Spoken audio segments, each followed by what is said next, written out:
अब आप देखिए समय का चक्र, और ये बार बार हर व्यक्ति के लिए एक सीख होती है। सिर्फ 1 महीने पहले तक पश्चिम बंगाल में ममता बनर्जी और उनके भतीजे अभिषेक बनर्जी का किस कदर शान और शौकत और उनका जलवा हुआ करता था। कितनी शान से चलते थे लोगों की भीड़ के बीच। लोग आते थे, पैर छूते थे, सेल्फी लेते थे। मीडिया जो ये कहते थे वही छापता था, कोई चुनौती नहीं। और इनको लगता था कि ये बहुत लोकप्रिय हैं, जनता कभी भी इन्हें धोखा नहीं देगी। जब निकलते थे सड़कों पर तो शहंशाह की तरह निकलते थे, राजा की तरह निकलते थे। और इनको लगता था कि जनता से अगर एक बार हाथ मिला लिया तो जनता धन्य हो जाएगी। जनता भी इन्हें दिखाने के लिए इनकी सेल्फी ले रही है, इनके वीडियोस रिकॉर्ड कर रही है। ये देखिए, जब सत्ता में आप होते हैं तो सब कुछ दिखना बंद हो जाता है। जब ये लोग ममता बनर्जी और अभिषेक बनर्जी सड़कों पर निकलते थे तो सब कुछ थम जाता था। सड़कों के दोनों तरफ सैकड़ों हजारों लोग खड़े होते थे एक झलक पाने के लिए। ममता बनर्जी के साथ टीएमसी नेताओं और कार्यकर्ताओं की पूरी फौज चलती थी, सिक्योरिटी चलती थी। इसी तरह अभिषेक बनर्जी की तस्वीरें भी मैंने आपको दिखाई। जब निकलते थे तो ट्रैफिक को रोक दिया जाता था। बड़ी शान से, शान और शौकत से लोगों का अभिवादन करते हुए वो आगे बढ़ते थे एक शहंशाह की तरह। उन्हें हर प्रकार की छूट मिली हुई थी। वो कई बार सड़कों पर ट्रैफिक को रोककर अपनी चुनावी सभाएं करते थे। लेकिन चुनावी नतीजों के सिर्फ 1 महीने के बाद ही आज ये पूरी तस्वीर बदल गई। ममता बनर्जी की टीएमसी उनसे छिन गई और उनके भतीजे अभिषेक बनर्जी पर भी अब जनता हमले कर रही है। सत्ता की सबसे बड़ी सच्चाई यही है कि सत्ता हमेशा बदलती रहती है और वो किसी की सगी नहीं होती।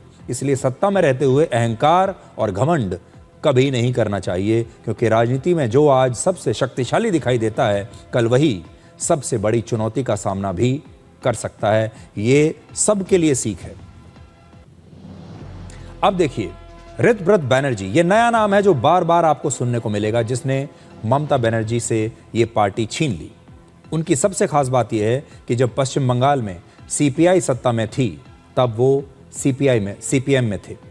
जब टीएमसी सत्ता में आई तब वो टीएमसी में शामिल हो गए और खुद अभिषेक बनर्जी ही उन्हें लेफ्ट पार्टी से उठाकर तृणमूल में लेकर आए। और आज जब ममता बनर्जी सत्ता से बाहर हो गई तो उन्होंने ममता बनर्जी के ही खिलाफ विद्रोह करके टीएमसी को उनसे छीन लिया।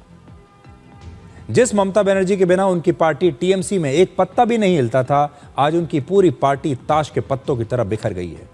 ये कहानी सिर्फ पश्चिम बंगाल की नहीं है। ममता बनर्जी के हाथों से टीएमसी के छिन जाने का राष्ट्रीय राजनीति पर भी बहुत बड़ा असर पड़ेगा। अब वन मैन पार्टी वाले विपक्षी दल अपने आप धीरे धीरे पूरे देश में कैसे ताकत खोते जा रहे हैं, ये आप देखिए। उद्धव ठाकरे, शरद पवार, ये दोनों महाराष्ट्र में अपनी ताकत और अपनी पार्टी खो चुके हैं। इनके खिलाफ उनके अपने ही लोगों ने, विधायकों ने, सांसदों ने विद्रोह कर दिया। डीएमके और आरजेडी जैसी पारिवारिक पार्टियों को जनता ने ही हरा दिया। ममता बनर्जी को पहले ही जनता ने हरा दिया, अब उनके अपने लोग ही उन्हें हरा रहे हैं। ये विपक्ष के लिए एक बहुत बड़ा झटका है। भारत का जो संयुक्त विपक्ष हुआ करता था, क्योंकि एक ही झटके में इतने बड़े बड़े नेताओं की सारी राजनीतिक ताकत जो है अब खत्म हो गई है। डीएमके की ताकत तमिलनाडु में खत्म हो गई है।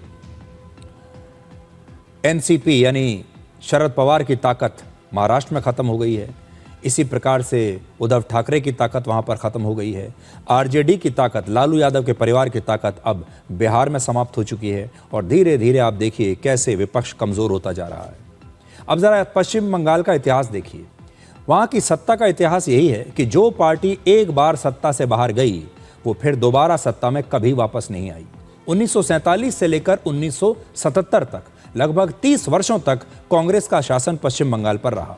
और जब कांग्रेस सत्ता से बाहर हुई तो वर्ष 1977 से सीपीआईएम का युग शुरू हुआ और अगले 34 वर्षों यानी वर्ष 2011 तक वहां पर लेफ्ट पार्टियों और सीपीएम का शासन रहा। तो एक बार जब कांग्रेस हटी तो दोबारा सत्ता में नहीं आई।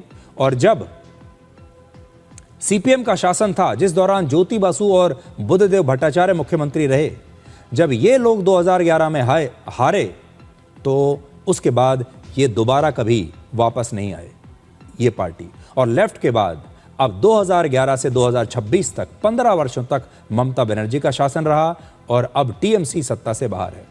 पश्चिम बंगाल के इस इतिहास के हिसाब से अब टीएमसी की सत्ता में वापसी लगभग नामुमकिन है, क्योंकि जैसा मैंने आपको बताया, पहले कांग्रेस सत्ता में थी, एक बार बाहर हुई, दोबारा कभी नहीं लौटी, और आज कांग्रेस जो है 1-2 विधायकों की पार्टी बनकर रह गई है, 1-2 सीट की। इसी प्रकार से सीपीएम जब हारी तो दोबारा लौटकर नहीं आई, आज सीपीएम भी 1-2 सीटों की पार्टी बनकर रह गई है। और अब टीएमसी जब हारी तो टीएमसी का हाल भी बहुत बुरा है। तो पश्चिम बंगाल के नेताओं की, अगर आप पश्चिम बंगाल के लोगों को देखें तो उन्होंने एक बार अगर किसी पार्टी को सत्ता से बाहर किया तो दोबारा कभी भी सत्ता में वापस नहीं आने दिया।